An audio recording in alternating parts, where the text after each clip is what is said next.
And if you're just joining us now, let's bring you up to date with the scenes that we've been witnessing in Cairo, in Tahrir Square, over the past 25 minutes or so. The police, riot police, stepping in to disperse the crowds who've been holding a sit-in for the past 2 days. There have been some injuries. The police were using batons to disperse the crowds, using rubber bullets as well. Our correspondents on the ground have been bringing us constant updates. We can return now to Sherine Tadros. Sherine, I understand there is more happening behind you. Bring us up to date.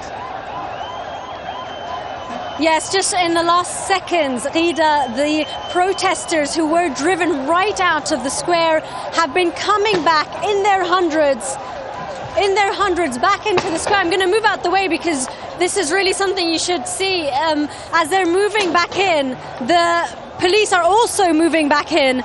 They're firing tear gas at them at an incredible rate.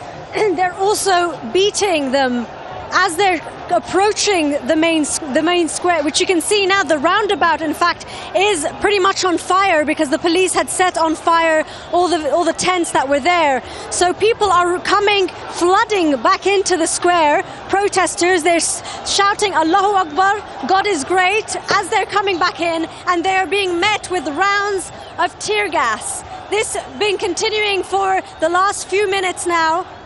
They're setting fire as well to anything they can set fire to.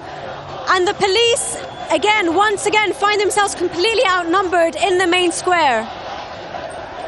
And you sense there has been a shift, a change in tactics, at least in the last few minutes, on the part of the police, taking maybe a step back while the crowds are able to gather once again. Have they essentially stepped back? Yes, I mean, they were chased out to begin with from different exits, and it seems what happened is that they then congregated themselves all at one of the exits, which was the one right next to the Egyptian Museum, and now they're all flooding back in from that one. What happened was the police, after they tried to chase the protesters away, they actually had to go into the streets and the side streets around Tahrir so that they can chase the rest of the protesters out of the area. And as soon as they started to leave that main square, their number of police went down. That is when the thousands of protesters started flooding back in. So right now you have a complete battle on your hands. You have police, military police, and protesters all in the same area, all in Tahrir Square. A very tense situation indeed in Cairo.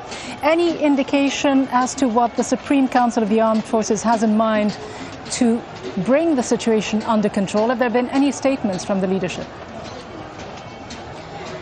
The only thing we've heard from the Supreme Council of the Armed Forces is from the spokesperson, who actually spoke to two private Egyptian television channels late last night, and what he was saying to them is essentially that the young people here don't quite know what they're doing. There's no strategy. There are foreign hands involved. It was a very Mubarak era-esque type of speech that he was giving to people, and that did not play well here.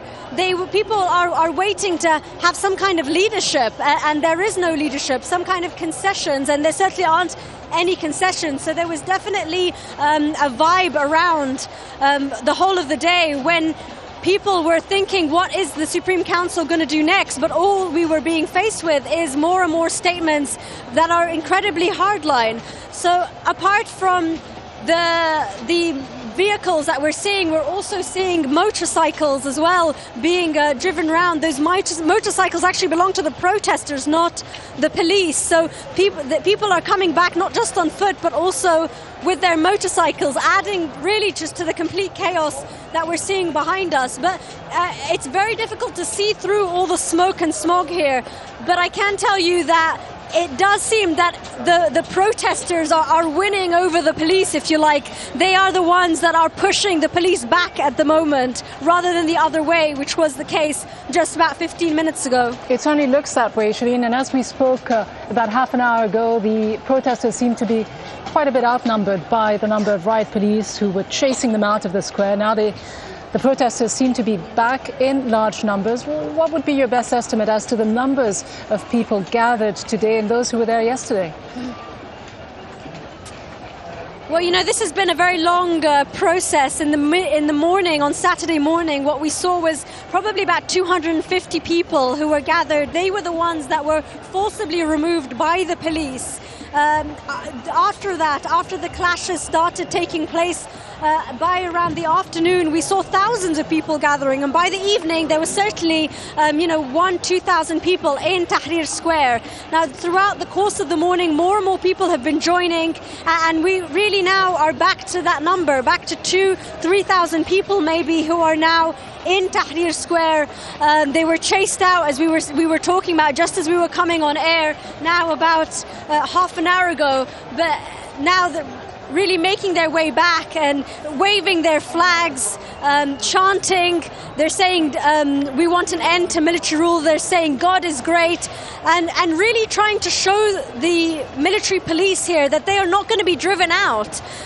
This is a very important message, if you like, to the military council and to the police at this stage, because in the previous months that we've seen protests here, every time the police have driven out these protesters, that's been the end of it. They've essentially secured the area, and that's been the end of the story. People haven't come back, but we haven't quite seen this scene before, where people are driven out and then they come back in, and I think that's because of the sheer number of protesters. The police haven't tried to clear this number of protesters from Tahrir, really, in the last 10 months at all.